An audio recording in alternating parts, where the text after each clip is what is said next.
Two-factor authentication, not working on Jassby App Fix. If your two-factor authentication isn't working on the Jassby app, don't stress. This issue is more common than you think, and most of the time, it's an easy fix. Most people get this wrong, but the problem usually comes down to time settings or outdated app data, not the security system itself. Two-factor authentication, or FA, adds a crucial layer of protection to your Jassby account. It verifies your identity with a one-time code sent to your phone or authentication app. When that process fails, here's how to get it working again quickly. First, check your phone's date and time settings. Go to Settings and enable Set Time automatically. This keeps your device perfectly synced with Jassby servers, a small but critical detail that affects whether your code is accepted. Next, make sure your Jassby app is up to date. Using an old version can break the connection between your app and the authentication service. After updating, restart your phone to refresh everything.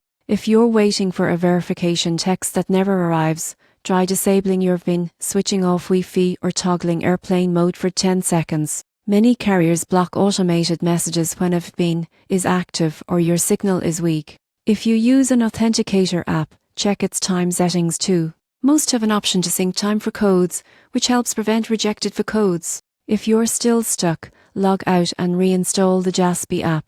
This clears any corrupted files that may interfere with secure login.